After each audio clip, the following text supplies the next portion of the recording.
presente al conferenciante de clausura, que es el profesor Miguel Zapatarrós. Está en la Universidad de Murcia, ha colaborado con la Universidad de Alcalá de Henares. Si me equivoco me corriges, Miguel es matemático, especialista en estadística y ha trabajado mucho también en psicología, dando clase en psicología.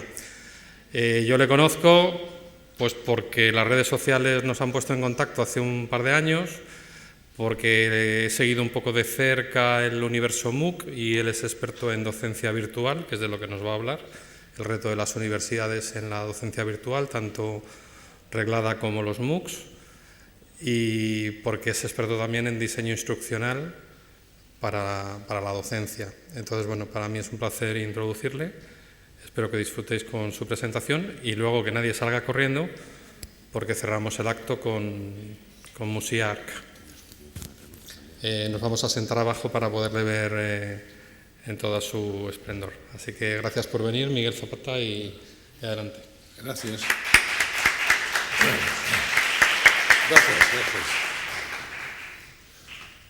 Buenas tardes a todos y en primer lugar, como procede, no puede ser de otra forma, pues quiero expresar mi agradecimiento, por una parte, con la Universidad de Valladolid, pues por esta confianza, una confianza importante en un evento como este, que es una referencia no solamente en el ámbito de Castilla, sino que en el ámbito estatal, y también pues felicitar por el éxito que ha supuesto en cuanto a concurrencia, el éxito que habría analizar a qué es atribuible. Yo tengo mis propios pensamientos, pero el hecho es que yo que frecuento este tipo de acontecimientos, en los últimos, le comentaba al colega representante del Consejo Social, hace poco he estado en Guadalajara, México, en el principal evento que hay de aprendizaje virtual, en redes y todo esto,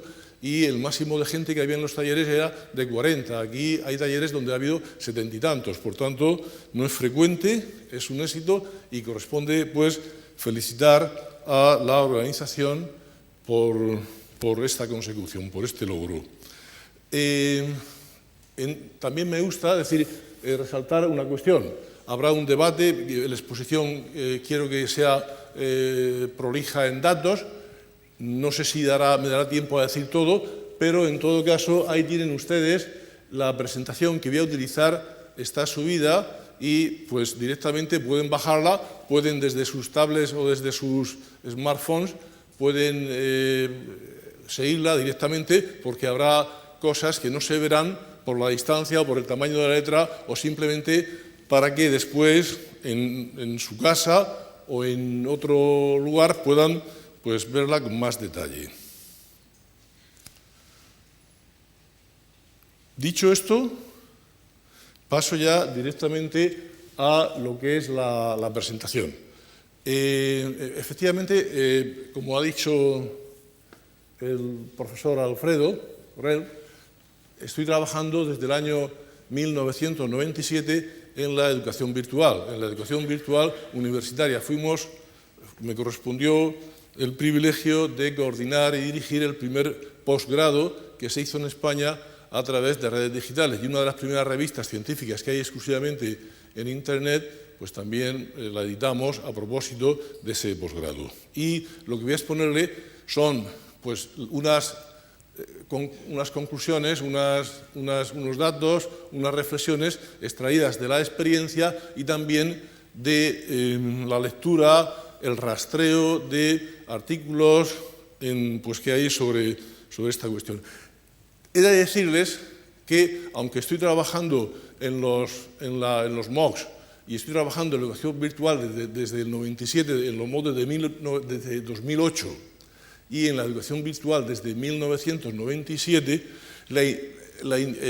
pues he basado, y como una persona que a fuerza de ser crítica del conectivismo, pues también lo he sido de los MOOCs, ya veremos, pero no solamente de los MOOCs conectivistas, sino de los demás. No obstante, la idea es que los MOOCs son la parte visible de una serie de fenómenos que están afectando a la base de la propia institución, de la propia enseñanza universitaria en el contexto de la sociedad postindustrial, en el contexto de la sociedad del conocimiento. Esto es un poco una puesta en situación y ya directamente paso a hablar de esta cuestión. Este es el guión.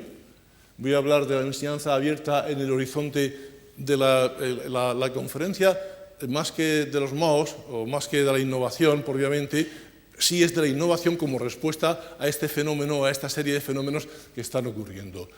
Pero, sobre todo, la enseñanza abierta en el horizonte de la educación universitaria. Los MOOCs son una parte de la enseñanza abierta, pero hay un fenómeno que es mucho más amplio que simplemente hablar de los cursos masivos.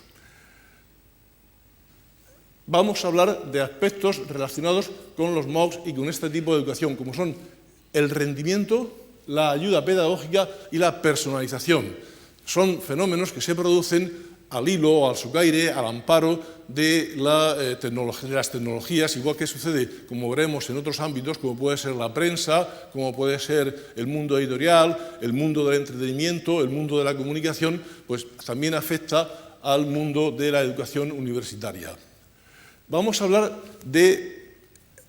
cabe hablar de educación presencial, educación a distancia, e-learning, blended learning, cabe hablar de esto, de Flipped Classroom, cabe hablar de todo esto, o ya realmente cabe hablar solo de educación, en el sentido de que no se entiende la educación sin tecnología y por tanto no ha lugar. Ya todo el mundo pues utiliza al menos los PDF en repositorios para que los alumnos los descarguen. Este es el uso mínimo que hay.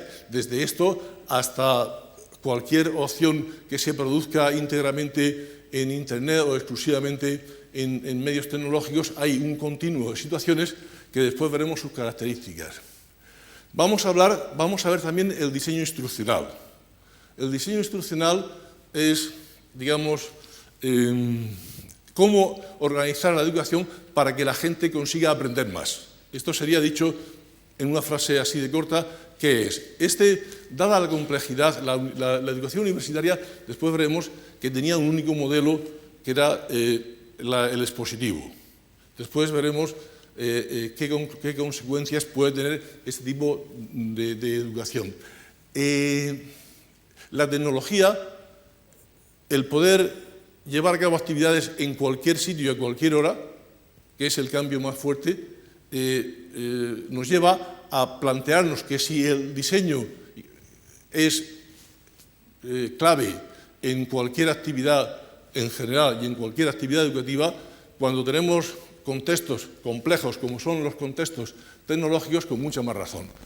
Y finalmente, como no cabe hablar, somos muy teorizantes, como no cabe hablar de teoría en exclusiva, de lo que dicen los autores, voy a presentar, si me da tiempo, una experiencia que estamos llevando a cabo ahora por segundo año, que es una experiencia que es la plasmación investigativa, donde estamos investigando de todas estas ideas y teorías, que la estamos haciendo por segundo año en la Universidad de Alcalá y el año que viene lo hacemos en la Universidad de Murcia. Es un MOOC escalable, es un curso abierto escalable, donde se dan respuesta a distintas situaciones de aprendizaje por parte, o a distintos perfiles de aprendizaje por parte de los alumnos.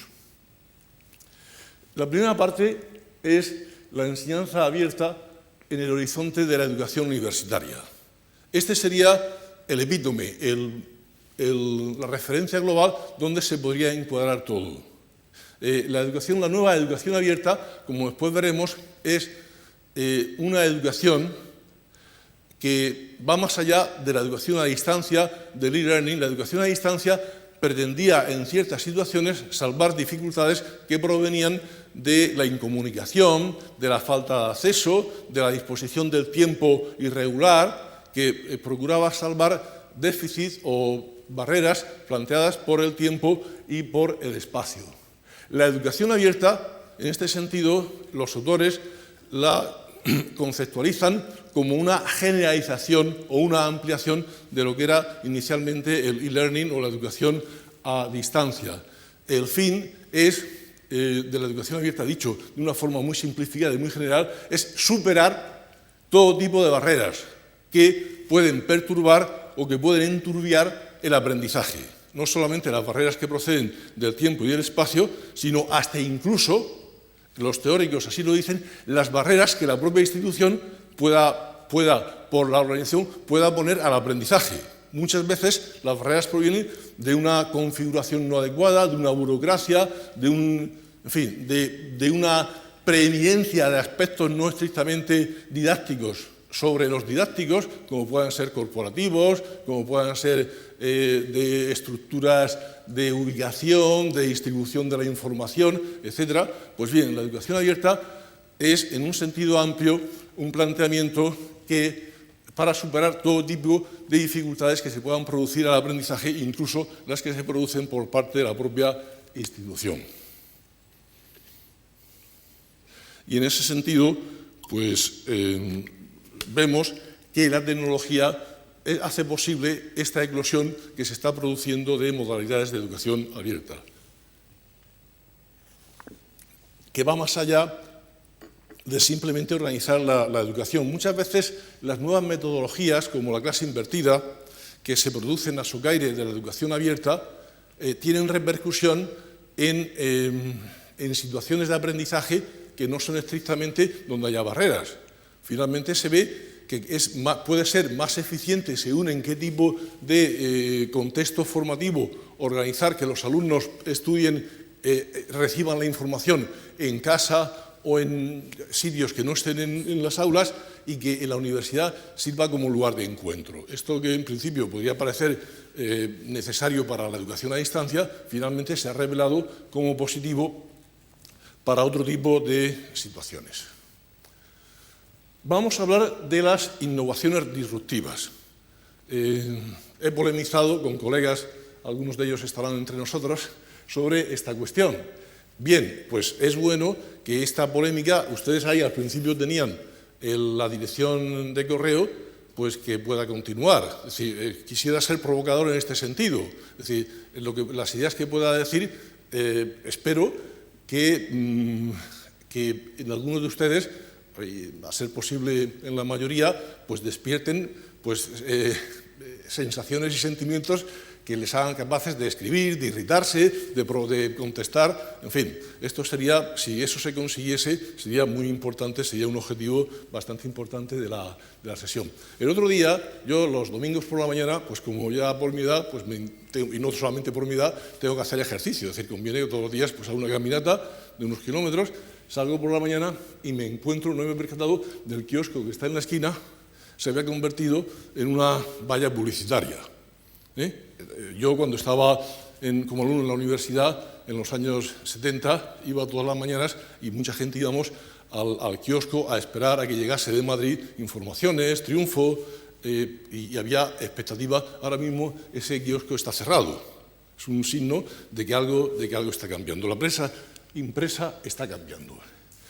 The Independent, periódico influyente británico, va a cerrar, ya creo que lo ha hecho, la edición impresa, y pasa con el correspondiente cierre de plantillas, o sea, reducción de plantillas, etc. El País lo ha anunciado, hay una carta del director del País a la redacción anunciando que en breve esto también tendrá lugar. Es decir, la prensa está sufriendo un cambio de pasar a la prensa impresa a la prensa digital.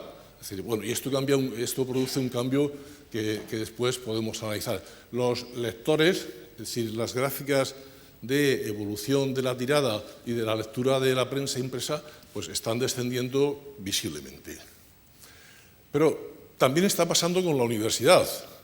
Es decir, este proceso puede interpretarse que está sucediendo con la universidad también. Las universidades no pueden hacer frente a ciertas universidades, pero no estoy hablando de universidades de países en desarrollo. Estoy hablando, pues, por ejemplo, de Athabasca University, que es una universidad señera, y estoy hablando de Berkeley, que son universidades que están cerrando estudios por no poder hacer frente al coste económico que supone mantener tal como lo tienen las universidades.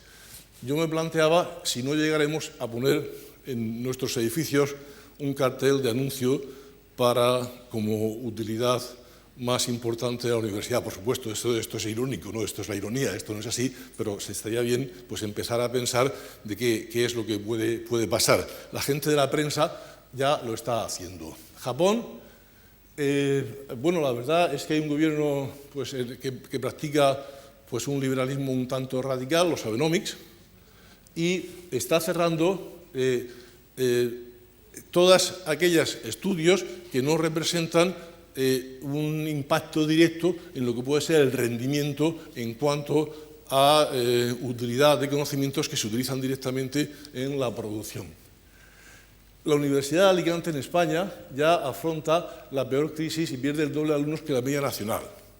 Es decir, y esto es la evolución demográfica de la Universidad Española en el último decenio, donde la media es de un descenso de alumnos del 5%, pero ya hay casos como Asturias, donde se sube al 35 casi por ciento.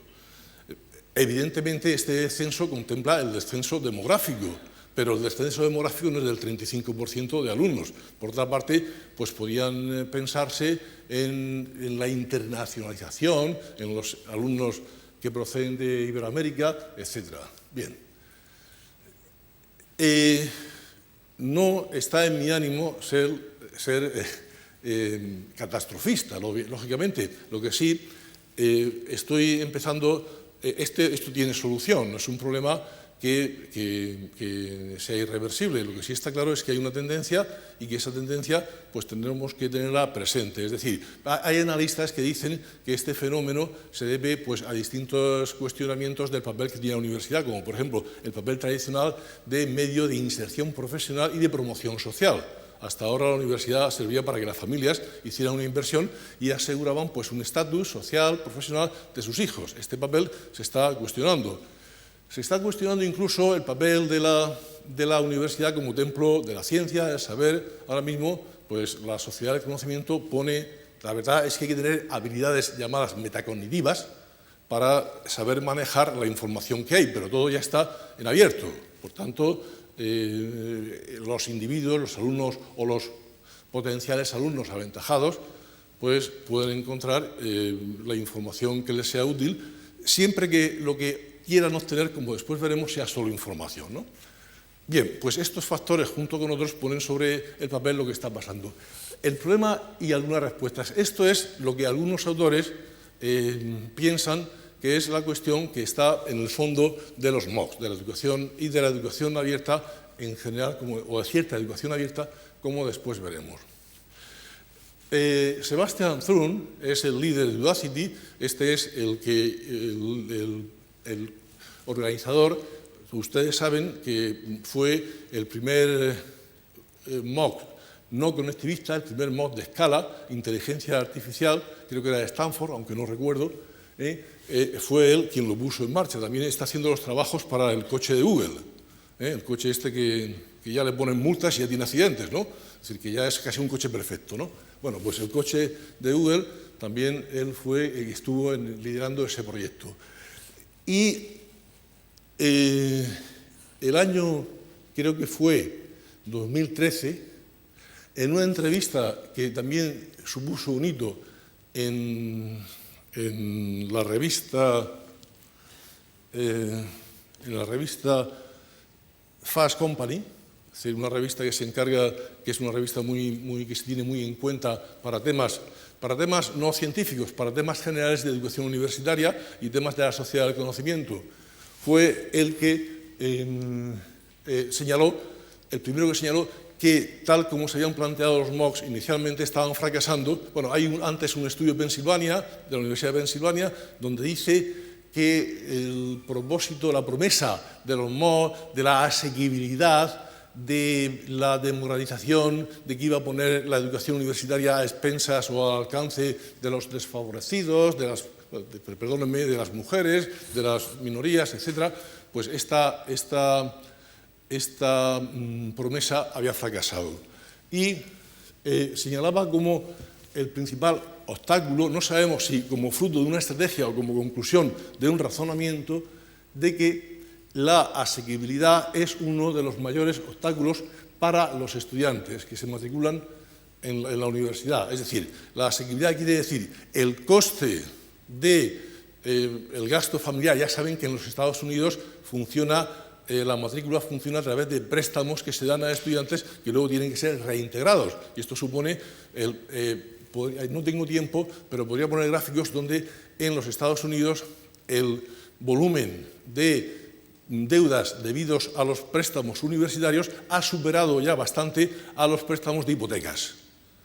Por tanto, y esto no proporciona unas garantías, y esto está en una cuestión que está en la base. La duración tarda más, esto sí que lo tenemos en España. Es decir, antes pues, un licenciado, un graduado, tardaba 3, si era un diplomado, 5 años, algunos tenían que repetir, tardaban 6. Ahora mismo, si cada vez se prolonga más, y esto supone una apuesta, una no disponibilidad de recursos por parte de las familias que tienen que reservar para los estudiantes, ¿no? Y gasto de manutención, pérdida de ingresos, salarios más bajos, etc. Esto se veía como el principal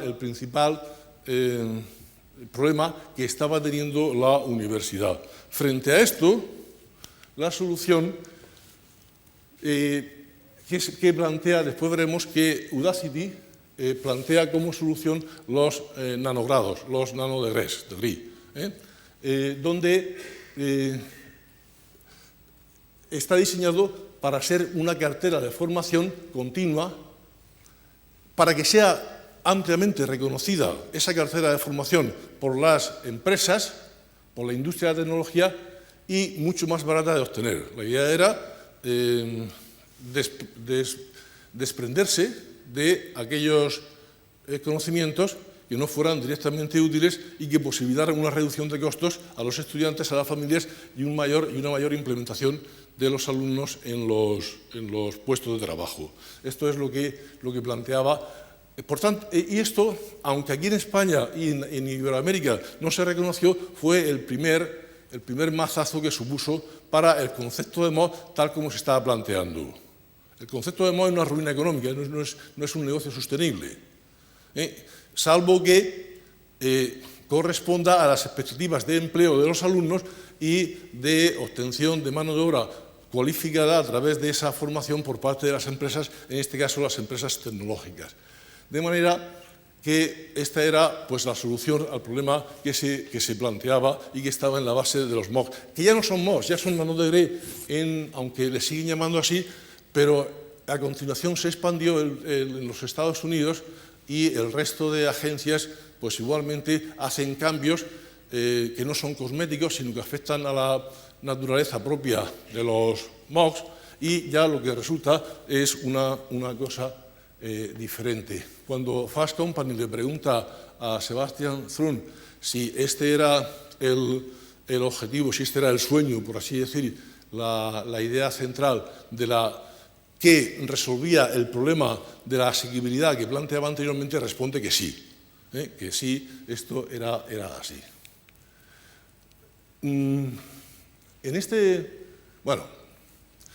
Eso por un lado, que después veremos tiene repercusiones en el resto de agencias de los cursos masivos. Por otro lado, vamos al tema de la innovación disruptiva. Clayton Christensen es quien introduce la base teórica del concepto. Es llamado por el consorcio formado por el Media Lab del MIT y por Harvard. En una reunión que tienen en 2013, el 6 de marzo, para plantear, pues, hacer frente a lo que se está produciendo como ese tipo de innovaciones disruptivas, a este peligro que se está produciendo que ellos detectan. Entonces, ¿cómo define lo que es una innovación disruptiva? Yo cuando lo leí estaba pensando a ver si ustedes coinciden conmigo o no coinciden y me dicen en los mensajes o en el debate por qué. Estaba pensando en algo, después lo diré. Hay una cosa que llaman los retadores advenedizos, las empresas que llaman retadores advenedizas. Yo ya estaba pensando en alguien.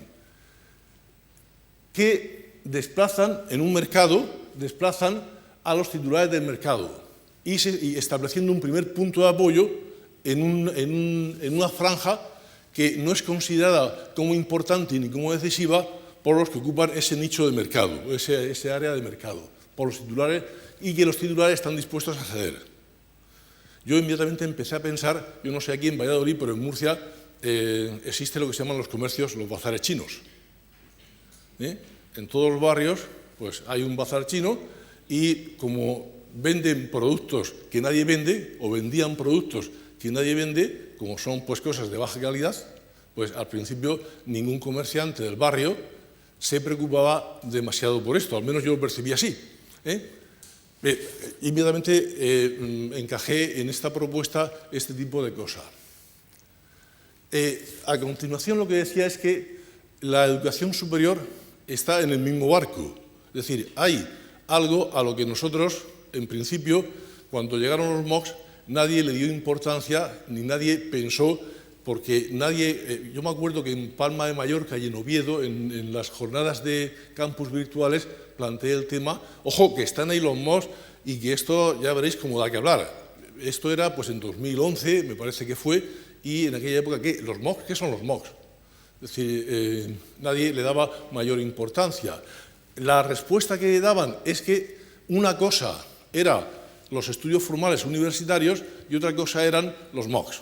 Es decir, que los MOOCs, bueno, esto es como una cosa como estudios propios, como mucho, ¿no? O como extensión universitaria o algo así. Eso es el planteamiento que existía en aquel momento y sigue existiendo. Es decir, la conceptualización es de que los MOOCs sean una alternativa a la educación formal es algo que es duro de aceptar por parte de nosotros, de los profesores, ¿no? Entonces, ¿qué es lo que pasa? Bueno, pues aplicando esta idea,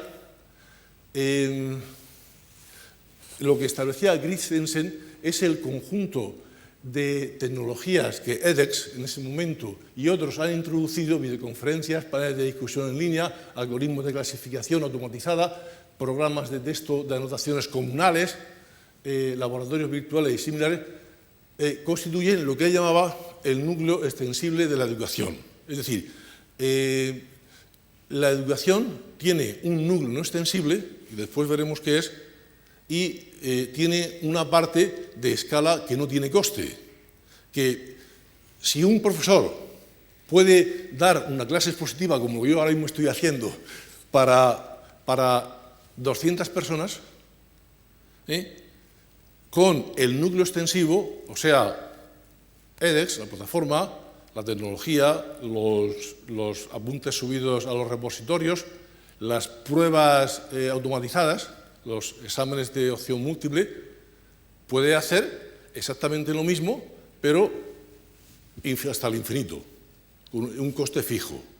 Es decir, no aumenta el coste la escala es diferente. Es decir, normalmente en la universidad pues no hay una proporcionalidad, la relación no es de proporcionalidad, pero es muy parecida. El doble de alumnos cuestan, en línea general, el doble que la mitad. Aquí 100 veces más cuestan lo mismo que 100 veces menos. Eso pasa también con Amazon. Amazon, que es el negocio editorial, que es otra innovación disruptiva, tiene el mismo coste para el libro número 1.000.001 de la tirada que para el libro número 1. Yo edito un libro, si vendo un ejemplar, lo vendo por 6 euros y el ejemplar número 3001 lo vendo por 6 euros. No hay, porque simplemente es imprimir. Imprimir y todos tienen el mismo coste de distribución. Bien, entonces esto era tal como lo plantea la innovación disruptiva. Habla del núcleo extensible y del núcleo no extensible, del extendable core y del núcleo no extensible. Un símil pasa con, y sigan ustedes pensando en la universidad, en la música. La música hay dos modelos, uno no extensible, que es el kiosco, el stand de música del Corte Inglés, donde yo voy, está lo que yo quiero comprar allí o en el almacén de abajo y elijo los ejemplares que hay. Los selecciono con mis manos. El mecanismo de selección son mis manos en el cajón donde están los... Frente a eso está pues, Spotify y Túnez, y los negocios de extensibles, de núcleo extensible, donde, pues piensen ustedes la universidad no extensible y la universidad extensible, son modelos distintos, y piensen las conclusiones o las consecuencias que eso puede tener. Piensen que cuando están en Spotify, pues pueden elegir pues, toda la música, no es con las manos, sino que pueden elegir en una interrogación con un filtro, con un acceso a una base de datos, con una interrogación, pueden elegir, pues, yo qué sé, la Argentinita, que es algo que está remasterizado, o lo último del último conjunto que está ahora mismo haciendo maquetas que también difunde en un sistema de este tipo, de núcleo extensible. Es decir, piensen lo que cambia sustancialmente. No quiero, veo algunos rostros entre ustedes y créanme que me preocupo, ¿no? porque siento introducir preocupación. Ya veremos después que esto tiene su respuesta. Pero también existe el núcleo no extensible, existe lo que es un valor propio de las industrias. Pongo, por ejemplo, en España, viendo por ahí, es decir, yo no soy experto, pero ¿en qué somos buenos? ¿O en qué hacemos cosas que no pueden ser objeto de una distribución de escala? Pues las construcciones públicas, el turismo y las finanzas.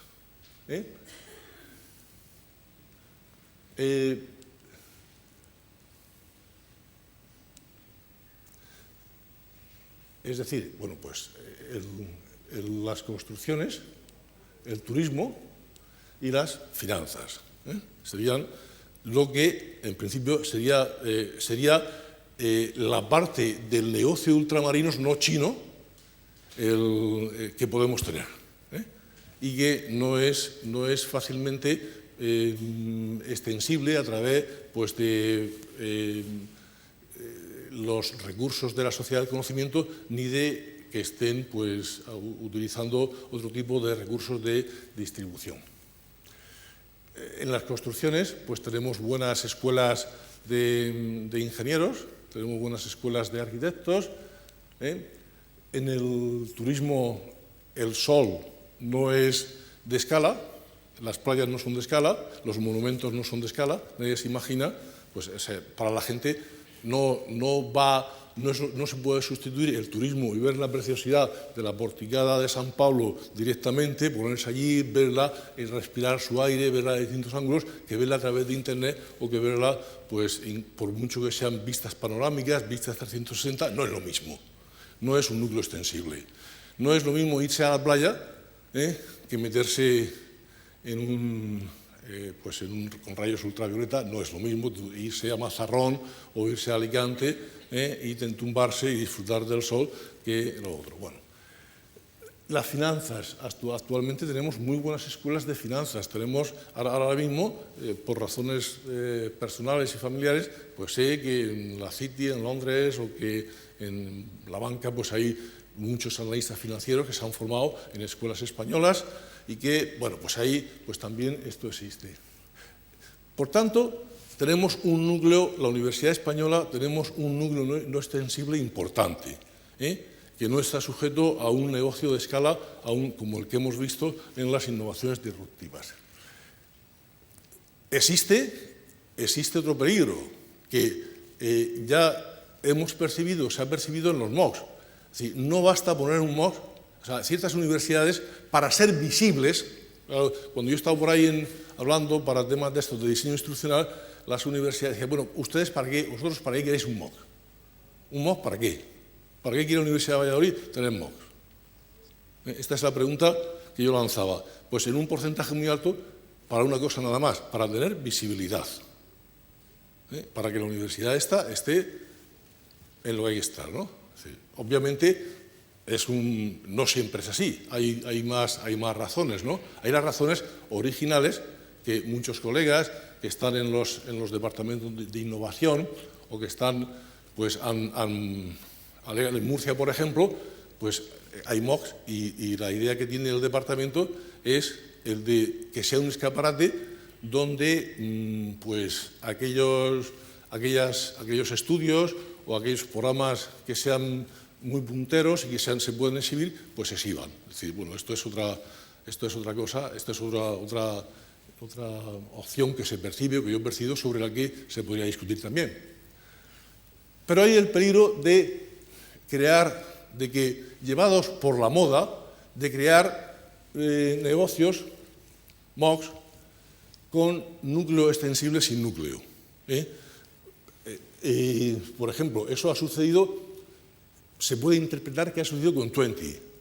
Twenty era muy buena, una red social muy buena, según los que hablaban los chicos, los adolescentes, que es lo que más se metían aquí, era tan buena como Facebook, pero no estaba toda la gente, el número de usuarios de Twenty, que era una red casi española, no tenía nada que ver con Facebook o pues Twitter o cualquiera de las redes que tiene una masa crítica de usuarios, ¿no? Por tanto, tenía un núcleo extensible importante, pero el núcleo extensible pues fallaba.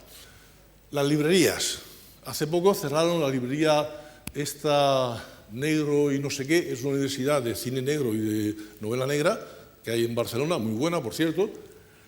Pero, ¿qué pasaba? Que los lectores, el papel que cumplía de mediación el librero, no lo consideraban imprescindible, ha desaparecido el núcleo no extensible. Entonces, los lectores, el irse a negocios de distribución donde te dan la crítica de las novelas, donde tú puedes encontrar fragmentos de capítulos para leerlos, etc., no eran, esa mediación que era nueva y distinta, pues era más importante que la mediación que podía establecer un librero, siendo esta importante y que aún se conservan. Piensen en la universidad, el papel de mediación con la ciencia que hace la universidad. Si los alumnos se cuestionan ese papel, pues tenemos la misma situación, ¿no? Bien, son cuestiones para reflexionar. Pero para esto hay solución, es decir, bueno, podemos pensar en soluciones. Desde el punto de vista de la ciencia del aprendizaje y de la ciencia de la educación, pues hay algunas que están ahí. Primero, desde el punto de vista de la teoría e investigación de la educación. Voy a hablarles solamente de dos elementos que vengo trabajando en este programa del que he hablado. Uno que es del problema de 2 sigma y otro que es de Mastery Learning. Otra cuestión que también se corresponde a ese núcleo no extensible es el diseño instruccional, del que ya he hablado. Y sobre todo la ayuda pedagógica, la personalización, la atención individual a los alumnos. Sobre eso ya la cuestión también veremos que está cambiando. La acreditación, el papel de acreditación que hace la universidad, el análisis del rendimiento y como favorecedor del rendimiento y la inserción. Son papeles donde la universidad tiene un papel importante tradicional y puede conservar. Vamos a hablar de la ayuda pedagógica, del problema de 2 sigma. Bloom, todo el mundo lo conoce pues por la taxonomía de Bloom. Es decir, de este modelo de descripción de las competencias se ha hablado hasta la saciedad. Se han clasificado las competencias utilizando modelos parecidos a los que hizo Bloom, pues de distintos, las competencias del mundo de las tecnologías, las competencias de la sociedad del conocimiento, la taxonomía de Bloom de las competencias de la sociedad del conocimiento. En fin, se han puesto multitud de casos en los cuales... Pero bueno, aparte de esto, Bloom hizo una investigación, un par de investigaciones que se conocen como el problema de 2 sigma. ¿En qué consiste el problema de 2 sigma? Pues él describió a través de un modelo, después este modelo se ha cuestionado. Mi hijo, que es analista financiero, dice que la campana de Gauss es un modelo que está en cuestión actualmente. Bueno, pero para mi generación ese modelo describe bastante bien pues, ciertos fenómenos o ciertos comportamientos o procesos sociales, ¿no? La distribución, en fin, y en este caso el rendimiento en el aprendizaje que se producía en un grupo de estudiantes casi siempre seguía una campana de Gauss que estaba más o menos desplazada según que el grupo de estudiantes fuese mejor, menos bueno, o según que las circunstancias, o según qué cosa, ¿no? Pero la estructura siempre, la distribución del rendimiento, siempre más o menos es la misma. Entonces, hizo 3 grupos de contraste, un grupo convencional de un alumno, de un profesor por 30 alumnos, el siguiente que era un grupo de Mastery Learning. Mastery Learning es el aprendizaje por dominio, es una técnica de una metodología didáctica y también es una forma de evaluación. Y como caso extremo, el tercer grupo donde la atención era 1 por 1, eso no es socialmente no sostenible. Eso lo hacían los emperadores romanos, que para eso eran emperadores, que tenían un mentor, que era, pues, Nerón, pues tenía a Séneca, ¿no? En fin, pero y eran emperadores, ¿no? Pero nadie, actualmente eso de emperador no mola. De manera que no es sostenible este tipo de... Pero bueno, el tercer grupo fue así. Y obtuvo que entre el grupo entre el grupo convencional y el grupo 1 por 1, el desplazamiento de la curva de la campana de Gauss era de 2 desviaciones típicas. Bien, esto suponía que el límite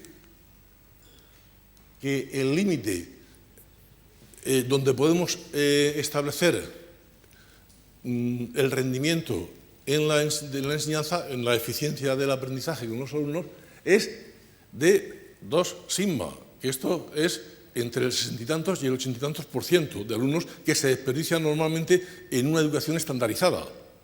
En la educación que utiliza la misma forma de enseñar para 2 alumnos, estamos desperdiciando en la sociedad del conocimiento, que es la sociedad de la eficiencia también en el rendimiento del capital humano, estamos desperdiciando como mínimo el 64% del potencial que tenemos. Esto es como si un coche pues desperdiciara el 64% de la gasolina. Perdonen ustedes la comparación, pero es lo que, o una central hidroeléctrica, o desperdiciara pues esta cantidad, o una casa no tuviese el acristalamiento y el aislamiento y desperdiciase el 64% del calor que produce la calefacción, ¿no? Bueno, pues este es un trabajo, este es un límite que se puede marcar. Por tanto, esto también forma parte de las cosas que la universidad puede hacer. De hecho, en el experimento vio que en las formas de organizar la instrucción, entre lo que era, y aquí rescato una discusión que he tenido con alguien en la comida, lo que había diferencia entre la influencia como factor de aprendizaje en el grupo de los pares alumnos y del tutor del mentor, era de 40 percentiles. Entonces, se ponen los MOOCs como una forma de evaluación y de ayuda pedagógica, la evaluación por pares o la influencia de los pares. Pues bien, ya en este experimento de Bloom en los años 80, en el año 84, pues se ponía de evidencia que la diferencia entre una cosa y la otra era de 40 percentiles. 40 percentiles que estamos desperdiciando en la eficiencia de la instrucción. El Mastery Learning era es decir, ¿en qué consiste? Dicho sencillamente como propuesta de metodología educativa, es decir, primero se basa en esta investigación, y es que la mayoría de los estudiantes pueden aprender todo lo que las escuelas, los centros educativos pueden enseñar. En principio, no todos, pero sí que hay una mayoría de estudiantes que lo pueden hacer. Es la diferencia de 2 sigma. Siempre y cuando se den estas circunstancias que están enunciadas aquí de forma genérica. No, habría que bajar al terreno de la práctica educativa y ver exactamente en un contexto real de clase esto que supondría. Pero siempre y cuando la enseñanza sea impartida de manera sensata y sistemática. Habría que definir qué es manera sensata y sistemática, pero bueno, hay una manera sensata y sistemática. el alumno reciba ayuda oportuna y adecuada cuando tenga dificultades. Esto también está en contra de los estándares. El alumno recibe ayuda cuando va a clase, esté como esté ese día. Si hay matemáticas, si hay ecuaciones diferenciales, el lunes de 8 a 9, pues esté como el alumno como esté y se haya planteado el fin de semana las dudas que haya tenido, que a lo mejor son ninguna, pues tiene eso, ¿no? Tiene esa... Bien, pues entonces la asistencia debe ser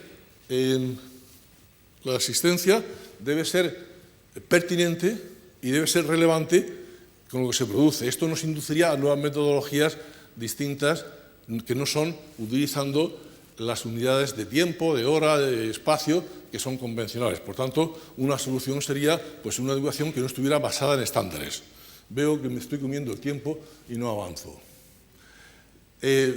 Esto sería, es decir, ahí tenemos una foto donde hay alumnos, cuando miremos ya hay alumnos en todas las situaciones, en un momento que estamos dando clase, veremos los perfiles anímicos, personales, de todo tipo de los alumnos.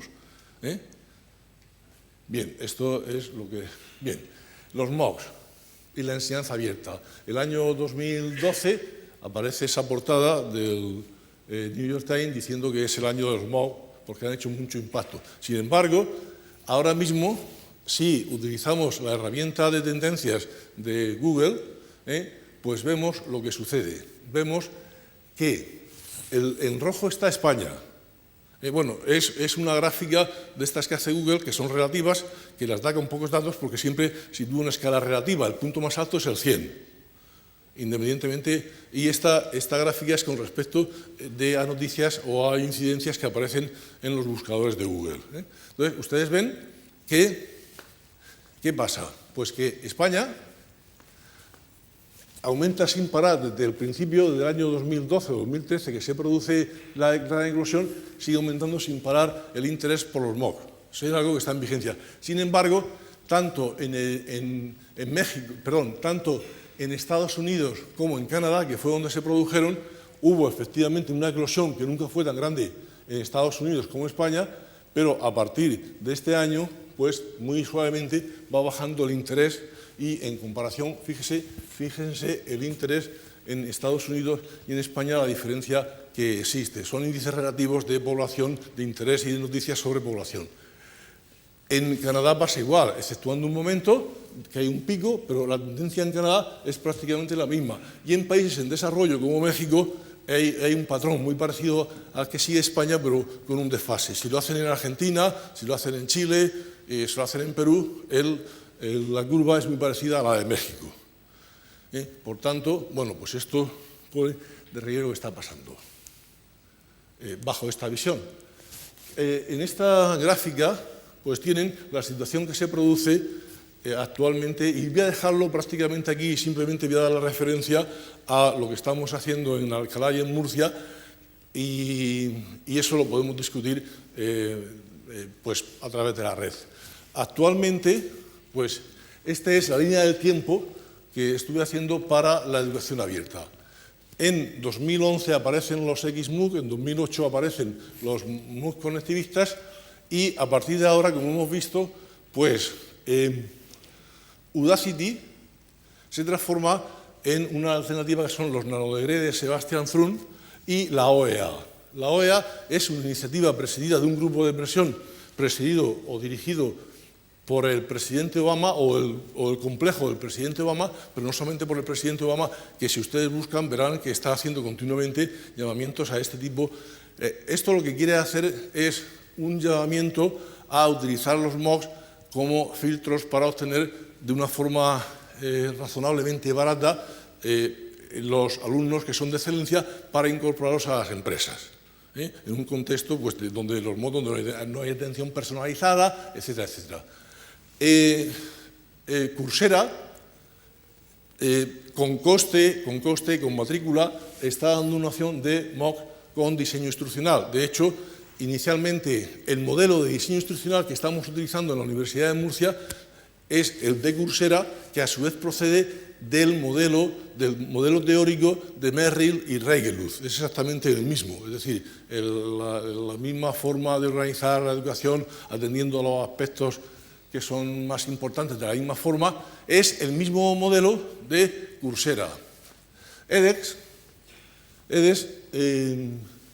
a través de la Universidad de Texas en Arlington, lleva a cabo, con la concurrencia de Siemens, que es el primer promotor de los MOOCs conectivistas, plantea Dual Layer, que es una opción sobre también lo que estamos haciendo en Murcia y en Alcalá no es nada nuevo, es decir, toma diseño instruccional y toma cursos que son escalables según la metodología docente y según los perfiles de aprendizaje de los alumnos. El curso plantea para alumnos que son muy autónomos MOOCs, donde el alumno pues, puede simplemente con el material y con una ayuda genérica del profesor puede responder y puede aprender. Hay otros alumnos que necesitan pues, una ayuda normal, una ayuda de un tutor normal, y hay alumnos que necesitan Mastery Learning.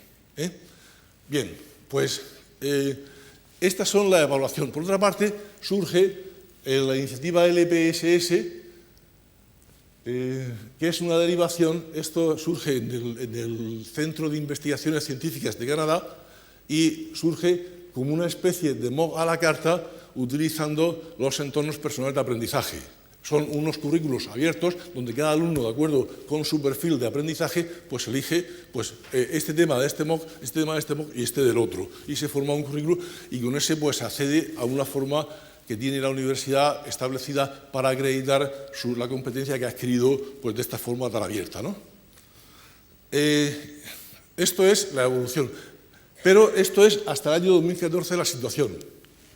Actualmente aparece muy recientemente los entornos inteligentes de aprendizaje. ¿En qué se basa esto? Bueno, he de decir a todo esto que estamos en una actividad de innovación educativa universitaria y que hay una panoplia de opciones, pues está la enseñanza invertida, están los MOOCs, están, pues en fin, hay una serie de opciones metodológicas está la enseñanza asistida, el aprendizaje asistido basado en problemas, está el aprendizaje basado en el trabajo colaborativo, es decir, hay un montón de opciones, pero que habitualmente los especialistas correlacionan con las situaciones de aprendizaje y los objetivos de aprendizaje específicos. Por tanto, la innovación pues, no debería de centrarse en ese tipo de cosas. Para terminar ya, ¿qué es exactamente esta opción que se ha planteado recientemente? Simplificando mucho, ustedes saben que cuando entran en Facebook últimamente, pues han tenido un problema que bajaban en Facebook por el algoritmo que tenían de presentación de las noticias a los usuarios de la red social, pues no coincidían con los criterios de preferencia que ellos tenían. Entonces, eso ha supuesto, en su analítica, han detectado que bajaba un interés de tráfico de incidencias, de noticias, de posts en las redes sociales y, por tanto, el negocio de la publicidad, que era subsiguiente, estaba bajando. Bien, pues rápidamente han cambiado los algoritmos de forma que pues ciertos parámetros, ciertos aspectos lo han reforzado. No sé si son que aparezcan más gatos o más perros o no sé qué es.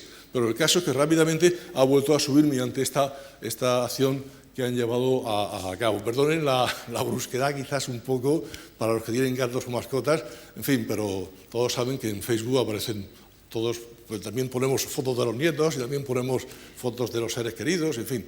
Bueno, pues el caso es que eso funciona de esta forma. No digo yo que el profesor deba hacer algo parecido con su asignatura en una red social y con sus contenidos. Eso sería una caricatura, pero sí que hay iniciativas de este tipo.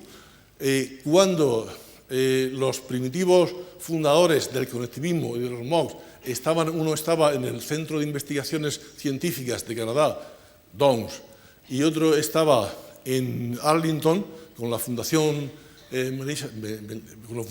Gates, de Bill Gates y de su esposa, pues han sido despedidos los dos en función de que de que lo que estaban desarrollando no correspondía a los intereses de esta nueva inteligencia artificial, de los algoritmos que detectan las preferencias de los alumnos en las situaciones concretas. Que en eso consiste lo que ellos están haciendo ahora mismo. Es decir, los entornos de aprendizaje inteligente proporcionan de forma activa una guía que es personalizada de acuerdo que esa guía pues son adaptada para cada alumno y que tiene que ver con la consecución, con lo que hay que hacer para aprender.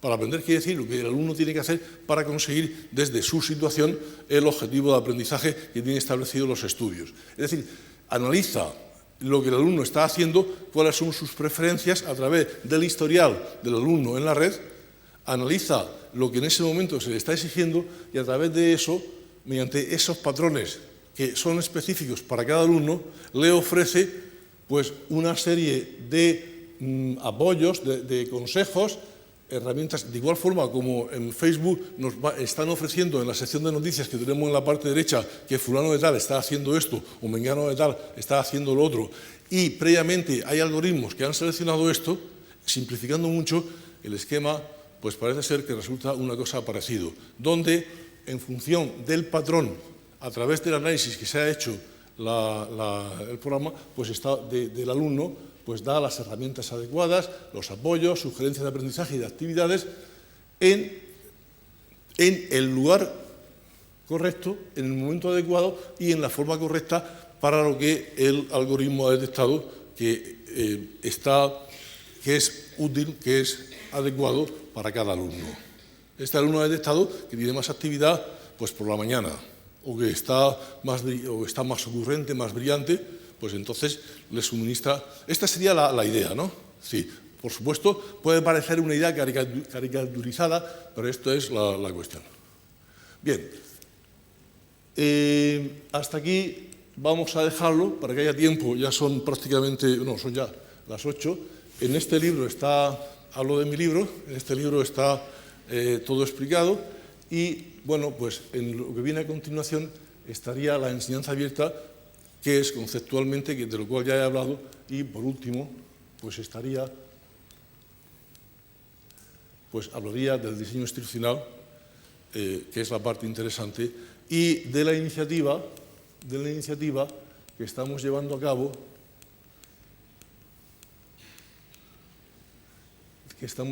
actualmente, ahora en la Universidad de Murcia. Esta sería la referencia del curso y lo que hay abajo pues sería el que va a empezar en septiembre en la universidad. Ahora está en la Universidad de Alcalá y a partir de septiembre está en la Universidad de Murcia. Yo no quiero abusar más y entonces, si les parece, pues a partir de este momento imagino que habrá alguien con un micrófono o algo, o habrá un mecanismo establecido por parte de los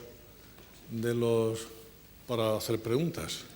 Sí, parece ser que usted quiere preguntar.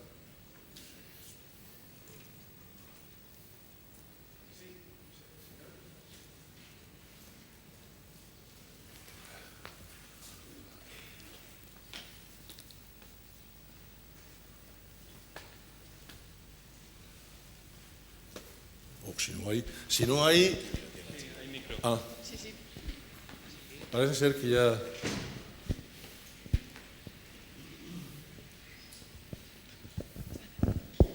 Perdone. Sí, es solo una ocurrencia que he tenido escuchándole esto último que ha explicado. Lo que ha querido decir o digamos el horizonte que nos ha querido un poco sugerir es que en el futuro no solamente la clase, digamos, la dará la máquina, sino que la tutoría la hará el algoritmo. Es decir, yo diré, las horas de tutoría, me decir, el profesor Taral estará en su despacho de 11 a 12, el algoritmo estará en su despacho de tal hora a tal hora. Al final, hasta la tutoría la va a hacer el algoritmo, porque averigua lo que el alumno duda. Claro, esto es, a ver, una cosa es lo que yo estoy de acuerdo en que, y esta es un poco la lucha, la cruzada de algunos, en que la fuerza de la universidad está en que la atención individualizada, en que la ayuda oportuna y relevante que el profesor da, es lo que el valor propio que tiene la Universidad de Valladolid o la Universidad de Murcia o de Alcalá frente a lo que la Universidad de Stanford, la Universidad de Harvard, el MIT puede hacer. Por tanto, personalmente, la idea que algunos defendemos es que frente a esta nueva situación, que es una situación que, como hemos visto al principio, pues tiene unas amenazas, tiene unos nubarrones, la forma de afrontar esa situación pues sería con los valores propios que tiene la universidad, que es la de no hacer exactamente lo que esa enseñanza de los MOOC hace, que es decir, esto lo tenía al final con una frase, con esta frase. Para terminar, pues tenía esta conclusión.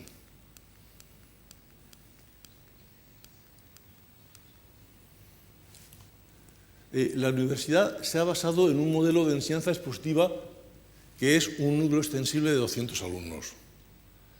Si seguimos con ese modelo de universidad, del profesor subido en la tarima, del sabio subido en la tarima, en vez de ser el guía en el aprendizaje o el que ayuda en el aprendizaje, vamos a ser derrotados, porque lo que están haciendo estas modalidades de enseñanza no es una tarima que llega a como mucho unos cientos de alumnos, sino que llega a todo lo más. Entonces, frente a ese modelo, si seguimos haciendo eso, vamos a perder la batalla.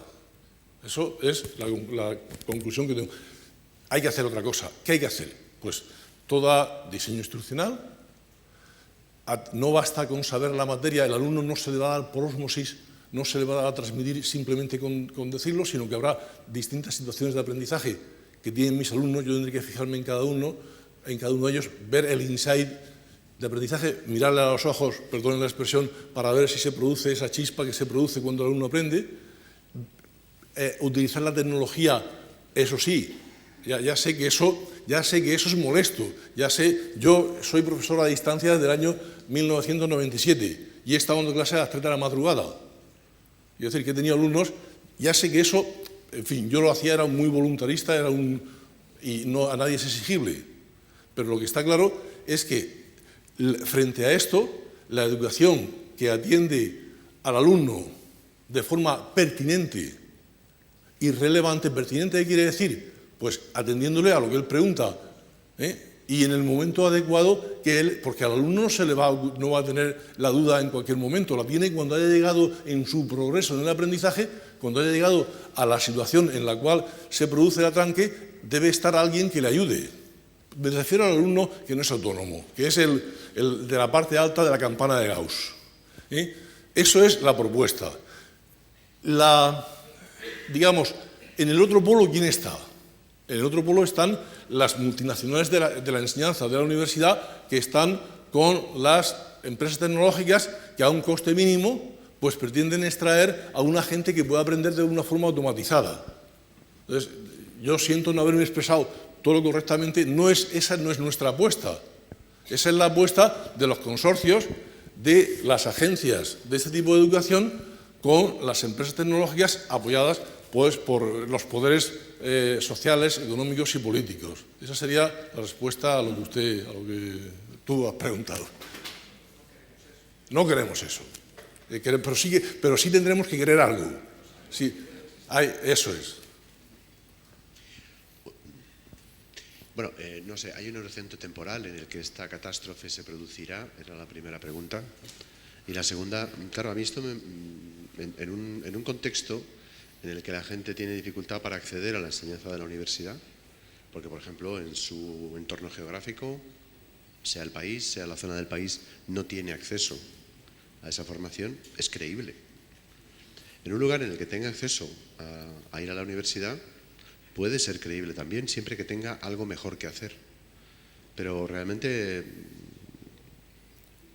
tienes que tener algo mejor que hacer, porque el porcentaje de abandonos en MOOC, al que no ha hecho ninguna referencia, de los estudios que yo conozco, es muy elevado. Es decir, la capacidad para finalizar de manera autónoma la formación con nuestros instrumentos, no todos los estudiantes la tienen.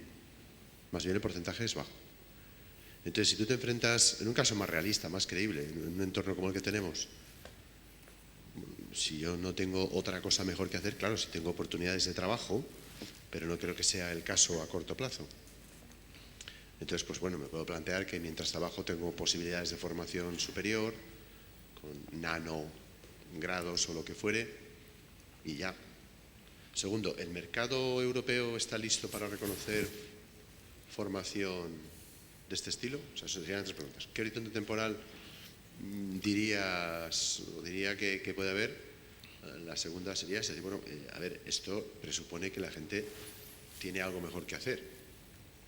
¿Eso es creíble en nuestro entorno? ¿Y en qué plazo podría tener validez una formación no reglada universitaria en un ámbito como el europeo? Bien, respecto de la primera cuestión, yo creo que nunca se va a producir esa catástrofe. Es decir, no porque la universidad, que tiene 500 años, no es la primera crisis que tiene y tiene resortes suficientes como para que eso es un acto de fe, si quieres o si quiere verlo así. Pero ha superado otras crisis. Igualmente ha habido universidades, pues no sé si en el gueto de Varsovia había una universidad, pero podría haberla habido perfectamente, en las condiciones más penosas podría haberla habido, no creo, y creo que tiene una masa crítica y una capacidad de respuesta que no se va a dar, y digamos, el análisis va por ese lado, pero no es un análisis que sea de la persona X que está en el sitio y con la experiencia Z, sino que es más importante. Esto es simplemente pues recoger una serie de artículos que aparecen, de papers, de artículos de opinión de personas que son pues como Tony Bates, es decir, como Clark, como David Willey, es decir, son entonces están apostando por un uso de la tecnología que resuelve unos problemas y que es eficiente. Los MOOC han tenido, digamos, una parte positiva, que es frente a las autoridades académicas, muchas de ellas que durante mucho tiempo pues, no han sido receptivas, y esto hay que decirlo, no han sido receptivas a lo que es la enseñanza virtual. La han considerado pues la ANECA, la CNAI, han considerado. A mí la primera vez que presenté la acreditación a titular me la tiraron para atrás porque los artículos que estaban en edición electrónica pues no los consideraron como artículos, no los evaluaron, ¿no? Eran de revistas de impacto. Pero así en el informe está, guardo en mi casa el informe del evaluador o de los evaluadores que decían con palabras textuales esta cuestión, ¿no?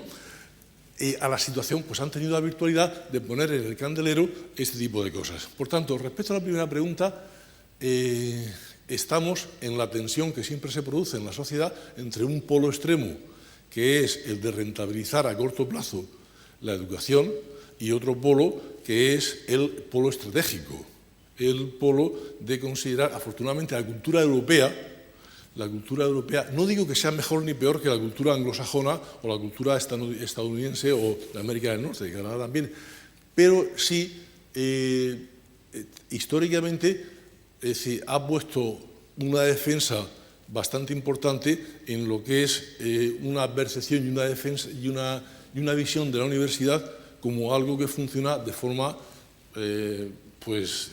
estratégica, es decir, donde hay una respuesta inmediata. Entonces, eso se está produciendo. Eso, de hecho, las agencias de EFPUEL, que es una agencia de calidad europea, una agencia de calidad particular que tiene que ver con la calidad en la educación virtual, pues lo está haciendo. Lo están haciendo agencias también de la agencia de calidad del Reino Unido también está poniendo. Hay una preocupación por temas de evaluación de los MOOCs, de evaluación de aprendizajes, de evaluación metodológica, se está trabajando en la calidad. Es decir, hay una tradición de investigación en una ciencia que se llama la ciencia del aprendizaje y la ciencia de la enseñanza, de Bloom, de Gagné, de Novak, de una serie de autores que han trabajado y que han cristalizado en una serie de principios. No está puesto, pero hay un momento en el que se aplicaba una parrilla, un modelo de calidad basado en los principios de Merrill, y todos los MOOCs los suspendían. Es decir, el utilizar lo que ustedes llaman pastillas o píldoras de eso, que no son ni más ni menos que un proceso de aprendizaje complejo, descomponerlo en procesos más sencillos, de forma que estén al alcance del plano cognitivo del estudiante y se pueda insertar. El estudiante tiene un andamiaje cognitivo, un esquema donde se van insertando los conocimientos. Si el conocimiento nuevo que le llega no tiene asideros con los que ya tiene, pues ese conocimiento no se prende en ese esquema cognitivo, ¿no? Es decir, y entonces, pues si tenemos unas intenciones formativas y tenemos unos recursos para llegar desde los recursos que tenemos hasta las intenciones, hay que hacer una serie de escalas. Todo esto son principios de intervención educativa, que ya, en fin, no voy a entrar aquí a discutir ni a hablar de todo ese tema, pero hay una calidad basada en estos principios. Entonces, actualmente, las agencias europeas de calidad están interviniendo en el tema. Ese es una forma de afrontarlo, pero también lo hacen en los Estados Unidos, los hacen pues departamentos universitarios, laboratorios de enseñanza, laboratorios tecnológicos, lo están haciendo igual. Es decir, que estamos en esa dinámica, en esa lucha entre lo que es los principios de intervención y la ciencia que tenemos respecto de cómo se enseña y cómo se aprende por un lado, y los intereses, la otra tensión, que es el interés del rendimiento por parte de los complejos de empresas tecnológicas, universidades. No sé si responde.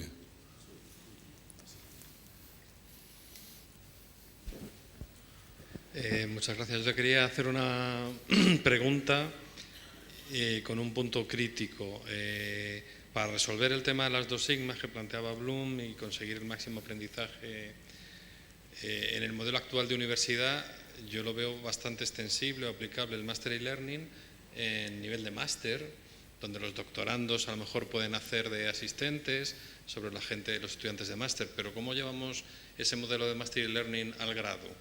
¿Hay posibilidades remotas de hacer eso cuando tenemos una tasa de profesor-alumno extremadamente alta, que en algunos casos excede el 1,30, que has planteado en la gráfica de Bloom? ¿Cómo llevamos eso a una asignatura de grado? ¿Se puede llevar ese modelo de tutela por Teaching Assistant?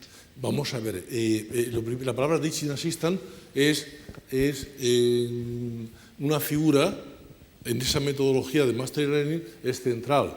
Es decir, se trata de una figura que no es el profesor, no es el mismo el Teaching Assistant del sistema educativo universitario norteamericano, que utiliza la misma expresión que el que estamos utilizando. El Master e-Learning, el dominio del aprendizaje, tiene unos principios muy básicos, que establecer una progresión de forma que prescinda del tiempo y que cada alumno pase en función de su forma de aprender y de su ritmo y todo, al objetivo de contenido siguiente cuando haya conseguido un dominio del anterior. Un dominio que, según hemos estado trabajando en estos cursos, supone. ¿Qué es el dominio del aprendizaje? Pues está perfectamente definido porque supone, primero, comprender. Pero, pues, por ejemplo, una cosa que la educación tradicional falla y que yo he percibido en mis alumnos, el alumno piensa que comprender es saber. Comprender es el primer paso de saber. Y muchos piensan que por ver un vídeo, por ver un profesor, que Michael Sandel, ese que está ahí, es un tipo que a sus clases van como si fuesen a los partidos de fútbol, van los alumnos, porque es un tipo que es un maestro de la comunicación y los alumnos se entusiasman oyéndolo, ¿no? Yo particularmente y muchos pensamos que ese es un mal profesor, porque la percepción que tiene el alumno cuando sale de esa clase es que sabe, y ese alumno no sabe. Ese alumno ha comprendido muy bien lo que le ha dicho, pero segundo, a ese conocimiento que él ya lo tiene, que lo ha comprendido, le atribuye un sentido, se apropia de él, lo considera útil, lo podría asociar a situaciones problemáticas. Con una exposición eso no se consigue.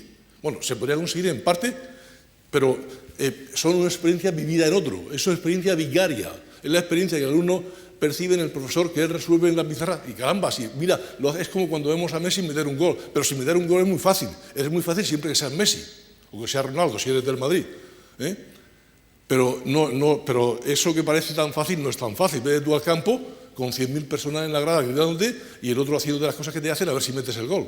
Es decir, que no basta con ver que lo hace fácil, no basta ese primer punto que es decir, mis alumnos, cuando decían que yo era un buen profesor, yo decía, algo anda mal, porque si ven que soy un profesor es que se van a su casa contentos de que han aprendido lo de hoy.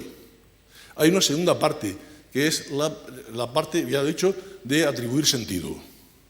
Hay una tercera parte, resumiendo mucho la teoría de Gagné, hay una tercera parte que es la de ese conocimiento que he adquirido, ser capaz de aplicarlo de forma autónoma.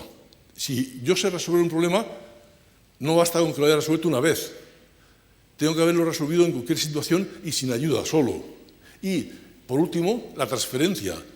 La cuarta condición, se ha de producir que eso que yo he aprendido, que le he atribuido sentido y que sé hacer de forma autónoma, lo sepa hacer cuando me cambien las condiciones en las que se produce. Eso el señor Michael Sandel no te lo hace con esa exposición tan buena. Por tanto, los buenos profesores, bajo cierto punto de vista, no son los que hablan muy bien, son los que tienen una secuencia de organización con sus alumnos que les permite que esos 4 pasos se den, mediante una intervención puntual irrelevante en cada momento en que se produzca. La segunda parte de la pregunta, sí, eso es posible con clases de 100 y 200 alumnos. Actualmente no es posible en un grado óptimo.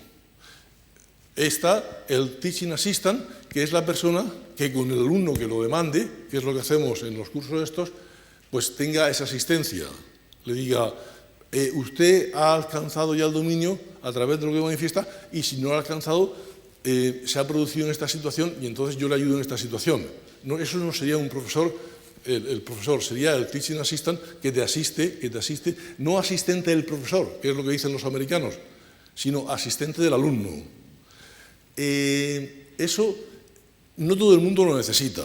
Por tanto, a lo mejor de esos 200 puede haber 30 que lo necesiten y ya tendríamos pues, que habilitar pues, qué cantidad de teaching assistant haría falta para eso. Siguiente cuestión. La tecnología ayuda también. No va a ser de la forma que antes el colega planteaba, de que el ordenador, el robot que está en el ordenador me va a detectar cuando lo necesito. Pero sí, el ordenador puede facilitarme interactuar con otros alumnos en resolución de problemas a través de comunicarme con ellos o de comunicarme con el profesor y no solamente se reduce la comunicación la que tengo en el tiempo de clase. Y luego hay otra cuestión, estamos hablando de un descendimiento demográfico. En la sociedad del conocimiento se ha criticado, y a lo mejor aquí hay alguien que me critica y razonablemente, los términos de relación de usuario-servicio no son los que hay en la sociedad industrial. Es decir, los alumnos están descendiendo ahora mismo. ¿Por qué no nos planteamos cambiar los estándares y en vez de atender 200 alumnos, atender a 50 o 40 o que el número sea adecuado y en vez de dejar que el descenso vegetativo de profesores se amortice como está sucediendo actualmente, no lo renovamos? Es decir, serían cuestiones pues, para que los sindicatos, el Consejo Social, se plantease este tipo de cosas. ¿Hasta qué punto eso que se está produciendo no se puede abrir un debate en esta dirección para afrontar todas estas situaciones de procurar pues, que se reduzca el número de la ratio, lo que se llama la ratio, ¿no? No sé si responde. No sé si hay alguna otra intervención más. Bueno, de todas formas, más que una pregunta es una reflexión. A mí todo esto me suena un poco raro, voy a decir por qué. Esa amenaza de reestructuración. Claro, la pregunta es, ¿y qué va a hacer la universidad con todo esto? Pues yo te voy a responder, ¿y qué crees que tiene que hacer? Nada. Nada que no hiciese en un contexto normal. Es decir, tiene que interesarse por ello, estudiarlo como tú has hecho, que al fin y al cabo estás en el ambiente universitario, presentarlo, difundirlo, generar crítica en la sociedad. Ese es uno de los papeles, porque es la creación, cultivo, difusión, crítico del conocimiento, del análisis de las cosas que hay. Es una misión. Si decimos, desde el punto de vista de centro de emisión de títulos, digamos, de formación certificada, hago la siguiente reflexión. La validez del título la certifica la institución, pero la utilidad no. Nunca ha sido así. O sea, la universidad, digamos, no tiene un margen de acción suficiente por propio diseño para definir la utilidad del título. Puede observar, vigilar, reflexionar sobre la mayor o menor utilidad, que es coyuntural, por cierto, de un determinado título. Pero no puede diseñar el título solo y exclusivamente en términos de su utilidad, porque hacer ese diseño para todos y cada uno de los títulos supone hacer una universidad a medida de la situación. Entonces el modelo no sobreviviría. ¿No será que los responsables políticos y financieros quieren que desaparezca? Bueno, yo a eso, vamos a ver, yo soy muy limitado, como decir, no a grandes preguntas, y la cultura latina nuestra tiene una tendencia a este tipo de planteamientos. Yo me conformo con una cuestión. La universidad tiene una misión que es la curiosidad por el saber y por satisfacer la curiosidad por el saber, que de paso resulta que gracias a eso vuelan los aviones y gracias a eso curamos las enfermedades, ¿no? Mira por dónde, pues el investigador pues quiere saber, se encuentra, investiga, indaga por un procedimiento, encuentra que ese problema, a través de la inquietud que tiene, le da solución, y eso viene bien a la sociedad. Y por eso la sociedad, la rentabilidad que tiene y que ha tenido hasta ahora, los últimos 500 años, es que no le importa gastar pues millones en tener estos hermosos edificios, estos aparatos, que sabe que en un 99% no van a producir un conocimiento útil, pero que el conocimiento útil que van a producir en el 1% restante va a merecer la pena. Es decir, es una visión del problema. Y esa visión es la que yo creo que se va a mantener, y la sociedad, que es la que, en definitiva, el Consejo Social, que es la que nos da el dinero, la sociedad nos da el dinero para que hagamos todo esto, va a seguir confiando en nosotros. Va a seguir confiando en nosotros. Y ese mismo planteamiento, que vale pues para la mecánica de fluidos o para la dinámica de fluidos, que no sé exactamente, o que va a servir para los espacios de Banach, o que va a servir para cualquier otra área científica, también vale para este problema que la propia universidad tiene. La investigación, o sea, es un objeto tan válido de investigación, y muchas veces más, que no voy a decir más que, por ejemplo, que la investigación médica o quirúrgica o la que sea, o farmacológica, pero esto, que es una metainvestigación o un metaconocimiento, es decir, que es cómo va a funcionar la universidad para que la universidad siga cumpliendo su misión, sí que es objeto de las universidades en todas partes del mundo. O sea, ella misma será objeto de su investigación para saber cómo funciona esto. Sí que es importante. Y yo con eso me conformo. Yo con eso ya, los políticos, mira, allá están ellos, y muchos hemos renunciado a muchas cosas ya. Muchas gracias. Gracias.